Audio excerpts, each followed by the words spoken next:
kidding. Did that scare you? This is not what this video is about. Purge is cool and all, but like, nah. Today we're talking about sleep paralysis and lucid dreaming.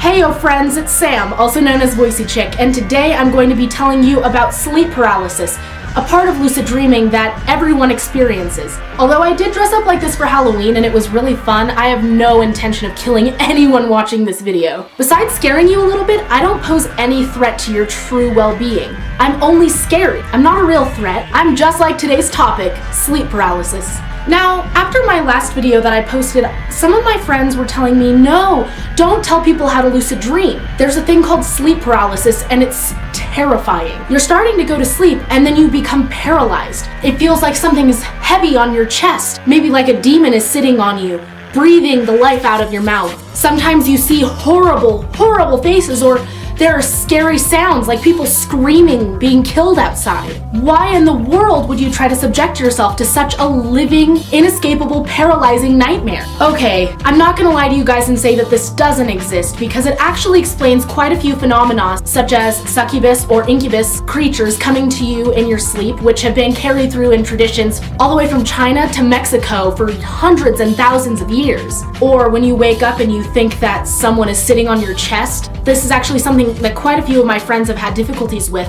just waking up unable to move, feeling trapped inside their own body, usually having a difficult time breathing. And I'm here to tell you, you don't have to be scared of this. You can control it, and let me tell you how. Sleep paralysis actually happens every single time you go to sleep. It's your body's natural defense mechanism against lashing out in your sleep. It prevents you from rolling around a lot, which, helps you stay on the bed or not punch someone next to you. Although my sister still, lashes out a lot, sleepwalks and sleep talks, this is not the same idea.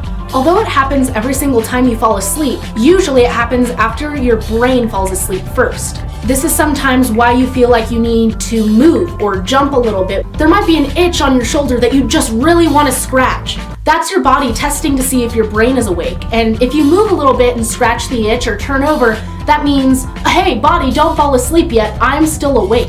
But sometimes, whether or not you're a little bit more exhausted than usual, maybe you go to sleep after a lot of exercise or you didn't eat enough that day, your body might be just so exhausted while your brain is still kind of awake. And you might accidentally slip into sleep paralysis without intending to. This can be kind of terrifying if you don't know what's happening. You wouldn't be able to move because you are actually paralyzed. Although it is possible to wake yourself out of it, if you don't know what's going on, again, it's very scary. So here's the best way to prevent sleep paralysis. Just know what it is. The way you can tell if you're falling into it is if you're going to sleep and your entire body starts feeling like it's floating away.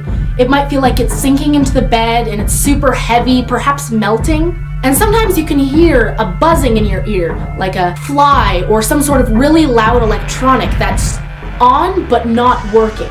And then all of a sudden it gets really, really loud. You might start seeing things or hearing things like people talking, voices, noises, or seeing colors in front of your eyes. This is all very common to just falling asleep or inducing a lucid dream. And then once the buzzing gets loud enough and your entire body is vibrating, then there's a click and your entire body is pretty much gone. Now don't panic, because that is the worst possible thing you can do. If you panic, you'll realize that you can't take very deep breaths. Your body is becoming autonomous and it's kicking into breathing by itself and maintaining itself while you sleep, like it always does. It's why you don't die in your sleep every single time you go to sleep. You breathe, your heart beats, you digest stuff. It's natural, your body just does it. But when you're awake and your body is doing its own thing without knowing that you're awake, it can get a little freaky. So just stay calm, don't try to breathe too fast. And if you really don't want to be in sleep paralysis, just concentrate on disturbing your breathing and slowly bringing yourself out of the depths of your consciousness. Thinking about it also can help calm you down. Although sometimes your brain does hear kind of scary things. Like one time I was going into sleep paralysis and it was one of my first times. I didn't really know what was happening. I had just gone skiing that day and I hadn't eaten very much and I was super sleepy and I fall asleep really super fast. My body clicks into sleep paralysis and I start hearing this horrible apocalyptic scene outside my window. People are getting cut open, there are kids screaming. I hear chainsaws going on. I thought the zombie apocalypse had started. I mean, I was a little bit excited, but I wasn't excited that I was asleep when it was all happening, and I knew knew I was asleep. Now, because of that, I was actually able to go into a lucid dream. And I read up on it later that this is a very common way to get into lucid dreams, although it is not the only way, so don't think that you have to get into sleep paralysis in order to do this. Because you don't, although it is kind of fun.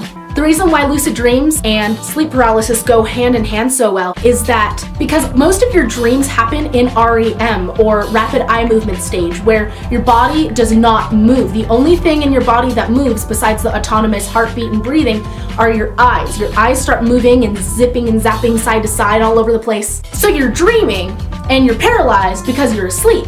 But the really cool thing about paralyzing yourself while you're going to sleep is that your body falls asleep while your brain is still awake, so it's a lot easier for you to maintain consciousness and slip right into a lucid dream. You just have to get past the fact that your brain starts making up all these noises about things going on outside, and you have to make sure that even if you do see faces, you don't get scared. Nothing is real, nothing can hurt you. You go to sleep like this every single night, but you are awake. So because you're awake, you can control it. Just make sure that you know that you're safe. None of it is gonna hurt you. You're not gonna get a heart attack from it because you know what it is. And there's nothing to fear except fear itself. Literally, that is such a cliche saying, but in this case, fear in your brain is the only thing that manifests itself into scary things. So go ahead, experiment with it. It's really fun. Let me know how it all works out. If you have any more questions, please comment down below, tweet me, go on Instagram. I'm always on Instagram. Like, subscribe, share this. If someone's having difficulty with sleep paralysis, please forward this to them. It will probably make them sleep easier at night. And before I let you all go, I do have a featured local artist from Reno. Achievmnt Media is super talented, and I thought that this work really represented this week's episode because it looks very dreamlike. It definitely looks like something you could see during a lucid dream. I'll put his contact information down in the description if you'd like to go check out more of his stuff. His Instagram is spot on. Pretty good, so go check him out. Sweet dreams, everybody.